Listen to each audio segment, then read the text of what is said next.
De volta com a Estação Hamburgo, 28 de outubro. Uma sexta-feira, gente, antecipando aí, quem sabe. 21. Antecipando uma semana. Uma semana. 21 de outubro.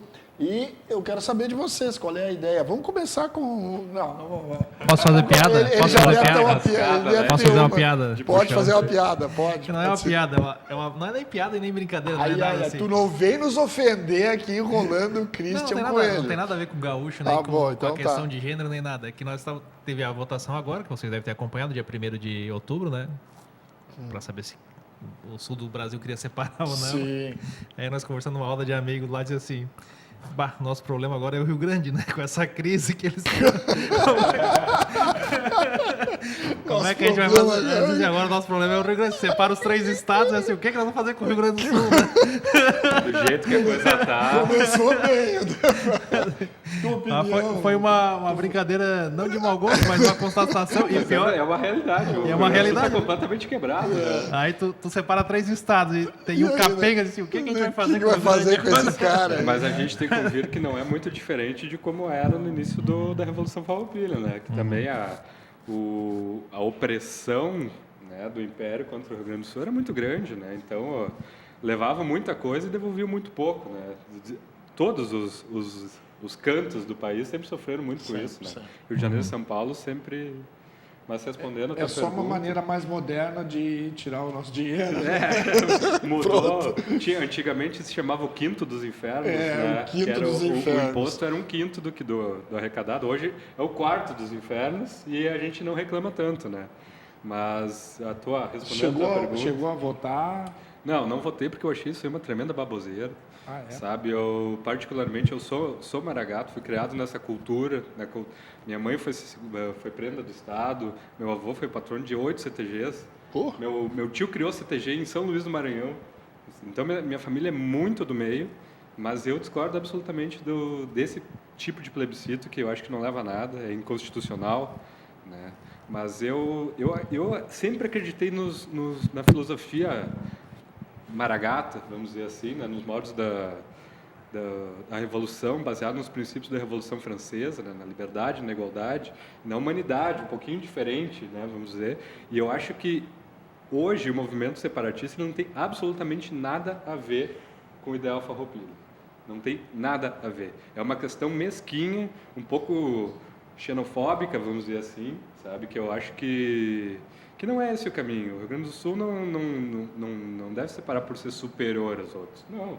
Né? Cada cultura é uma cultura, é tão bonita quanto a outra, sabe? Então, existem outros motivos, né? Eu acho que o econômico pode ser um deles, né? A questão cultural, né? O Rio Grande do Sul tem uma cultura diferente e, às vezes, é estigmatizado por isso, né? Então, e sabe estigmatizar também. Não Mas se juntasse, né? Rio Grande do Sul, Santa Catarina e Paraná, não seríamos um país espetacular? Eu acho que sim, particularmente. Né? Só não creio nos motivos. Né? Por exemplo, desse plebiscito, que eu acho estapafúrdios. A babaquice total, né? Eu acho que não adianta falar sobre hipóteses, nem conjecturar coisas que não tem nenhuma razão de ser, né? Isso não tem nenhuma viabilidade de qualquer ângulo que possa ser visto. Olha, precisa de 1 milhão de assinaturas e conseguiram quase 700 mil, hein? A primeira dificuldade que eu vejo é a seguinte, como é que a gente ia vender para São Paulo? Né?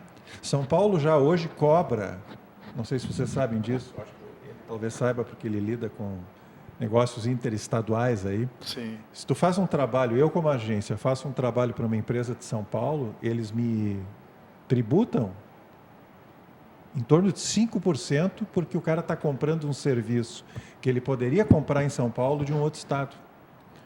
Eu fiz uma fatura esses tempos aí e me apavorei, né? Porque apareceu um negócio novo aí e tal. Então, assim, a primeira questão é que é totalmente sem fundamento, como ele disse.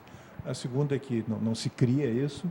E eu acho que não soma nada, porque só atrapalha o raciocínio das pessoas. As pessoas...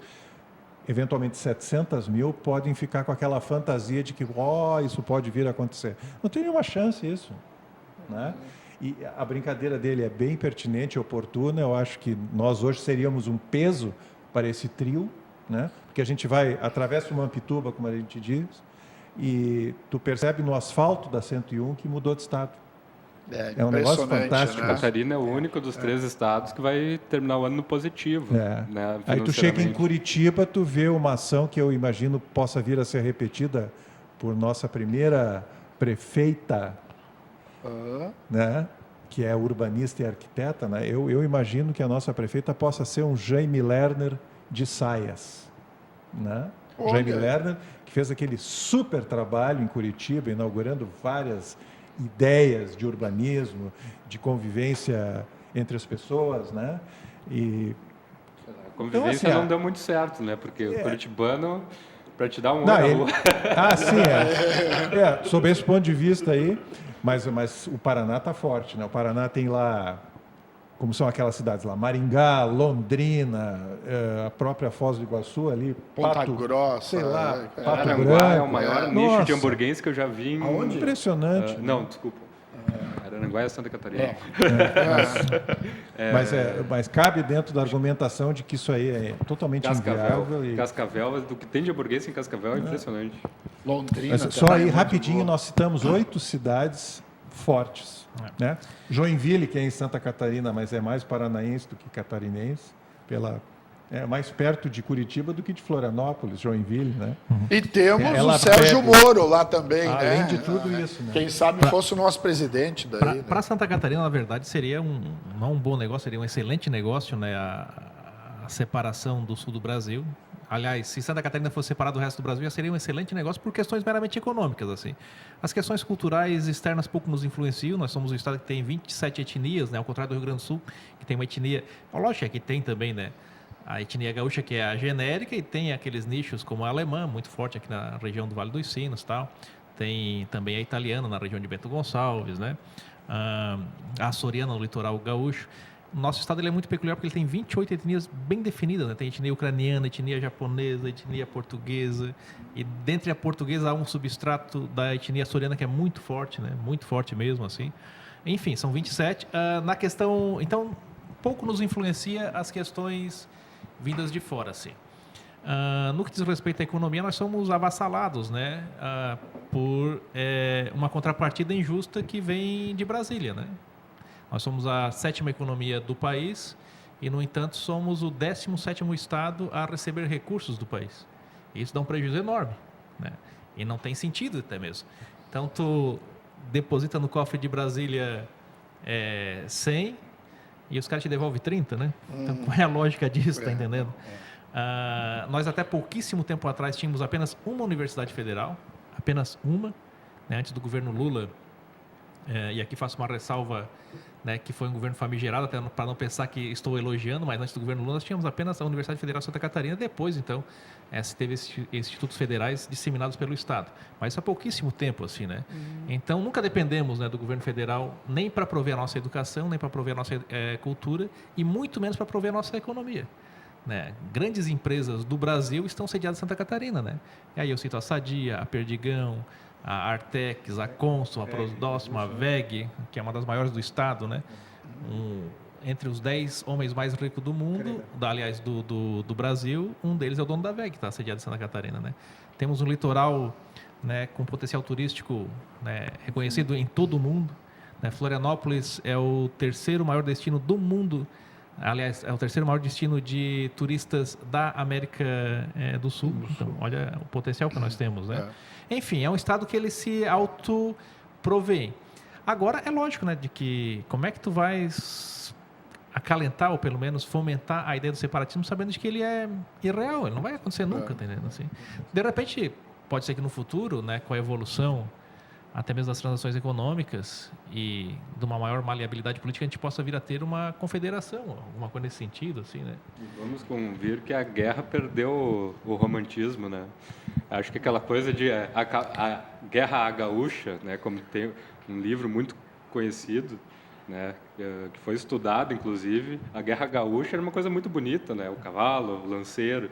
E hoje em dia não, né? A guerra não tem mais graça. Nós não temos nem força bélica para enfrentar o resto do Brasil também, né? Mas a gente não tem, até porque o Brasil signatário da ONU e eles vão conseguir juntar a OTAN. Vocês já estão querendo fazer uma guerra. Mas A aqui ideia eu não é sou- fazer uma guerra, gente. Vamos com calma, né? Vamos Vamos partir. devagar aí. Vamos partir para o romântico princípio da legal. história. O princípio legal, o que é que diz a Constituição, né? O Brasil é um país, né, composto por 27 estados indissolúveis, tal, não sei o que, cláusula pétrea. Ou seja, tecnicamente a gente não pode separar. A gente só separaria através de uma guerra. Se nós formos nos colocar numa guerra com o Brasil de automático conseguiria o aval da ONU para ter reforços para nos combater. Então seria uma chacina, entendeu? Sim. É uma chacina, assim. Né? Nós estaríamos lutando não só contra o Brasil, estaríamos lutando contra os Estados Unidos, contra o Canadá, contra a Porque Inglaterra. não tem petróleo, eles não viriam. Então, não adianta, entendeu? Isso é irreal, tá entendendo? E pelo modo legal, ou do que a gente imagina ser a legalidade, né, que seria a esfera política, a gente não vai conseguir nunca. A gente tem o quê? Meia dúzia de deputados perto daquele congresso lá? Não tem. Mas eu queria fazer inviável, um adendo assim. em cima daquilo que eu falei antes, que nós 3 estados perderíamos o mercado de São Paulo. E isso seria motivo suficiente para que todos fossem à falência. Porque se nós olharmos assim, a quantidade de turistas de São Paulo que vai na Ilha do Papagaio, por exemplo, só para citar um exemplo, e que vai a Florianópolis, e que vai a Caiobá, no Paraná, né? Isso já é o suficiente para derrubar. a gente. Eles não vêm para Magis, nem Não, para... não. Mas mais. essas Não relações existe. mas essas relações comerciais nacionais, elas estão cada vez mais maleáveis, assim. Advento de blocos econômicos como o Mercosul, por exemplo. Hoje tu entra no Uruguai, na Argentina, como se estivesse mudando de cidade, assim. Isso é o de menos. É lógico que a tributação ela pode pesar um pouco, mas também acordos comerciais poderiam... O São Paulo também não vai querer perder o mercado consumidor, Claro que como não. são os nossos 3 estados. Então vamos Mas eu trazer nem- São Paulo junto, mas eu nem bota vou- Rio Grande do Sul, eu nem Santa chegaria- Catarina, Paraná e São Paulo. Pronto, Eu tá nem resolvido. chegaria nesse paradigma, até porque antes de nós chegarmos lá, eu acho que ele não se consegue chegar lá. Esse que é o grande problema, a gente não consegue. Eu acho que a gente pode, se for feito um trabalho muito bem feito através desse movimento, né, do Seu é Meu País, então nós possamos, de repente, no futuro, chegarmos a uma confederação, como são os Emirados Árabes hoje, por exemplo, né, que são 7 estados autônomos, mas que são cooperados entre si e tal, e que cada um tem a sua lei. Eu tive nos Emirados Árabes, é muito interessante, assim, tem uma rua, assim, então do lado de cada rua, tu pode beber, se tu atravessou a rua, tu não pode beber. Aí no outro país, lá, do lado de cá, a mulher pode dirigir, do lado de lá a mulher já não pode dirigir. Aí cada um se regulamente, tá entendendo? Cada um, né, faça, né, aí o que achar melhor com o seu estado, né? Eu acho que a gente pode chegar nesse ponto, né?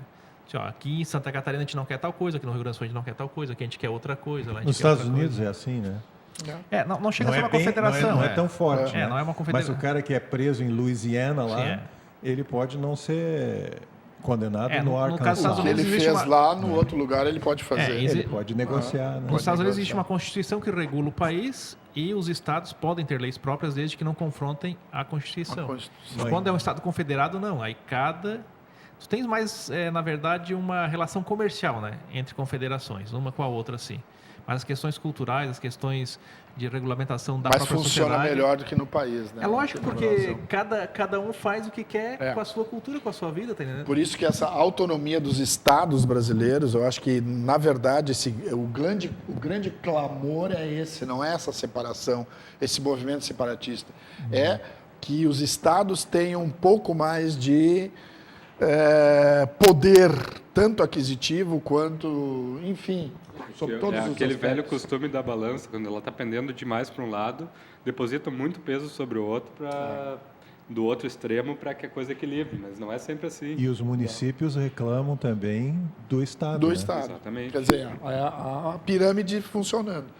A gente vai para mais um intervalo e voltamos em seguida com mais Extração Hamburgo, porque afinal de contas, hoje nós estamos falando sobre, próximo bloco, hein? Heróis. Você acredita que ainda tenhamos heróis neste país?